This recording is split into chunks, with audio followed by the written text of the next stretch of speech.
रविवार दिनांक 29 जून रोजी सकाळी 11 वाजता पेरलेले शेत निघाली की नाही ते पाहण्यासाठी आशा गायकवाड, पती किशोर व मोठे दीर मधुकर यांच्या सोबत शेतात आली होती। शेत बघितल्यावर दुपारी 1 वाजता दूर बकऱ्या चारणाऱ्या पतीस हातानेच घरी जात असल्याचा इशारा करून आशा घराकडे निघून गेली। मात्र संध्याकाळ झाली तरी आशा घरी न पोहोचल्याने लहान मुलगी रडत होती तर मोठा मुलगा आईचा शोध घेत होता। संध्याकाळी 4 वाजता घरी बकऱ्या घेऊन आलेल्या किशोरला पत्नी घरी आली नसल्याची समज। त्याने परत शेतात जाऊन तिचा शोध घेतला पण ती सापडली नाही। त्यानंतर आशा माहेरी आली का असा कॉल करून त्याने तिच्या माहेरी विचारणा केली, मात्र आशाचा पत्ता लागत नव्हता। म्हणून दुसऱ्या दिवशी किशोरने पत्नी आशा गायकवाड नायगाव चिखली येथे शेत शिवारातून गायब झाल्याची तक्रार पोलीस स्टेशन मध्ये दाखल केली। पोलिसांनी बेपत्ता आशाचा शोध घेण्यास सुरुवात केली। तसेच नातेवाईक, पती, भाऊ, माहेरची मंडळी युद्ध पातळीवर शोध घेत होती। मात्र सर्वांच्या पदरी निराशा पडली होती। आशा नेमकी कुठे गेली असावी याबाबत गावात वेगवेगळे शंका कुशंका व्यक्त केल्या जाऊ लागल्या। आशाचा शोध सुरू असताना रविवार दिनांक 6 जुलै रोजी दुपारच्या सुमारास पेनटाकली प्रकल्पाच्या पाण्यात एका महिलेचा मृतदेह तरंगत असल्याची खबर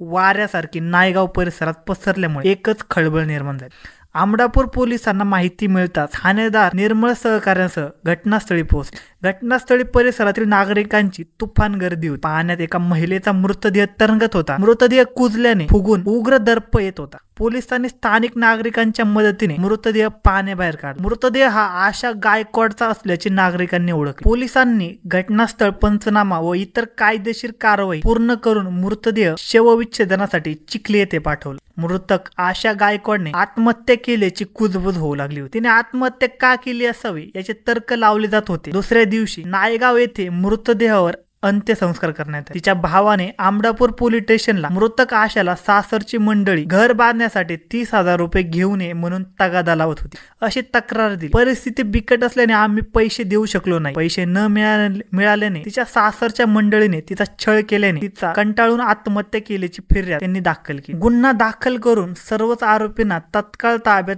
घेण्यात आले। त्यांना घटनेबाबत विचारणा केली असता आपण कधीच आशाचा छळ केला नसल्याची ती सांगत होते। त्यांच्या चेहऱ्यावर भीतीचे सावट असले तरी अपराधीपणाचा भाव नव्हता। मात्र याला आशाचा मोठा दीर मधुकर गायकवाड हा अपवाद वाटत होता। त्याच्या चेहऱ्यावर भीती आणि अपराधीपणा ठाणेदार निर्मळ यांना दिसल्याचे त्यांच्या मनात वेगळी संशयाची पाल चुकचुकली। त्यांनी गावातून मधुकर बाबत गोपनीय माहिती मिळवली असता आशा व मधुकर यांच्यात फारच लगड होती। आशा पतीपेक्षा मधुकरच्या दुचाकीवरून जास्त फिरायची अशी गोपनीय माहिती मिळतात ठाणेदार निर्मळ यांनी मधुकरला पोलिसांच्या विशिष्ट मेनूचा खास पाहुणचार दिला। मग मात्र मधुकरच्या मधुर वाणीतून त्यांनी केलेल्या पापाचा पाडा बाहेर पडला। आशाने आत्महत्या केली नसून तिचा आपण खून केल्याचे त्यांनी सांगताच पोलीस चक्क झाले। आशाची बेपत्ता आत्महत्या आता मर्डर या मिस्टरीने भुवया उंचवू लागले। प्रेमात दगा देऊन आशेचा खून करून मृतदेह धरणाच्या गाळात दाबून टाकल्याची थरारक कथा ऐकतात अनेकांच्या अंगावर काटा उभा राहिला। चिखली तालुक्यातील नायगाव मध्ये गायकवाड कुटुंब राहते। त्यांच्या कुटुंबात मधुकर व किशोर हे दोघे विवाहित भाऊ आहेत। आई वडिलांसह दोघेही भाऊ वेगळे राहतात। मधुकर मोठा तर किशोर लहान। किशोरचे लग्न 2016 मध्ये आशा सोबत झाले होते। त्याला 8 वर्षांचा मुलगा व 3 वर्षांची मुलगी अशी 2 अपत्य आहेत। तर मधुकरला 2 अपत्य आहेत। किशोर जवळ बकऱ्या होत्या आणि तो मोठ्या भावासह शेती करायचा। त्यांची शेती पेनटाकली प्रकल्पाच्या जवळ वेगवेगळ्या गट नंबर मध्ये 2 ठिकाणी होती। मधुकर आणि आशा हे दीर भावजय होते। या पवित्र नात्याला काळीमा फासण्याचे काम मधुकरने केले होते। मोठ्या दीराच्या मोहात तिचा पाय घसरला। 3 वर्षांपूर्वी त्या दोघांमध्ये प्रेम संबंध निर्माण झाले। दोघांच्या लव्ह स्टोरीची घरात कोणालाच खबर नव्हती। दोघांचेही मन एकमेकांत गुंतले होते। मधुकरची पत्नी आणि आशाचा पती दोघेही साध्या स्वभावाचे होते। त्यांचा विश्वास पायदळी तुडत गावाजवळ मोळामोळी शिवारात असलेल्या मंदिरात आशाच्या गळ्यातील किशोरच्या नावाचे सौभाग्याचे लेणे मंगळसूत्र फेकून देत मधुकरने त्याच्या नावाचे दुसरे मंगळसूत्र तिच्या गळ्यात बांधून तिला कुंकवाचा टिळा लावून दोघेही स्वयंघोषित पती पत्नी झाले होते। तेव्हापासून आशाला नेहमीच मधुकर जवळ पैशाची आशा असायची। तिची पैशासह विविध मागण्याची आशा पुरवताना मधुकर आपली वासनेची नशा भागवत होता। पण हळूहळू काही दिवसाआड होणाऱ्या पैशाच्या मागणीने मधुकर चांगलाच वैतागला। पैशासाठी तर आशा आपल्यासोबत प्रेमाचे नाटक करत नाही अशी त्याला शंका येत होती। पतीची झाली नाही तर आपली कशी होणार, ती आपल्याला केव्हाही दगा देऊ शकते। म्हणून आता तिच्या नेहमी नेहमीच्या त्रासातून मुक्त होण्यासाठी तिला आयुष्यातूनच मुक्त केले पाहिजे असा पक्का विचार मधुकरने केला। आशाला संपवण्यासाठी तो संधीची वाट पाहू लागला। पाहता पाहता 2 महिन्यांचा कालावधी निघून गेला। रविवार दिनांक 29 जून 2025 रोजी पेरलेले शेत पाहण्यासाठी आशा शेतात आली होती। तीच संधी साधावा हा विचार मधुकरने केला होता। शेत बघितल्यावर 1:30 वाजण्याच्या दरम्यान ती पतीला हातानेच इशारा करून घराकडे निघाली। मधुकर रस्त्यातच होता।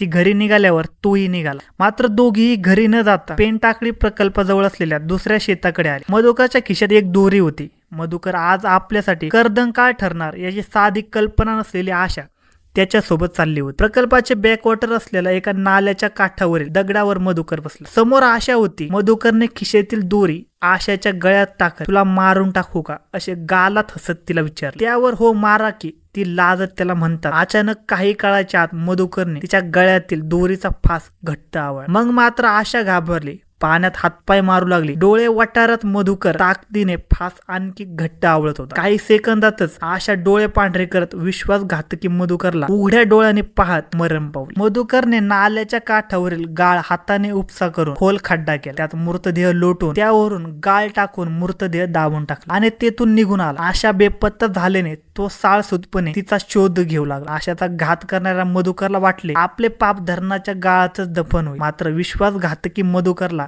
गजाआड करण्यासाठी जणू गाळात खोलवर दबलेला मृतदेह आठवड्यानंतर पाण्यावर तरंगत असावा। न्यायदेवता आरोपीस काय सजा देईल ते येणाऱ्या काळात समजेल। धन्यवाद मित्रांनो, अशाच नवनवीन मराठी क्राईम स्टोरीज ऐकण्यासाठी आजच आपला YouTube चॅनल क्राईम कट्टा याला सबस्क्राईब करा आणि या घटनेबद्दल तुम्हाला काय वाटते हे आम्हाला कमेंटमध्ये नक्की कळवा।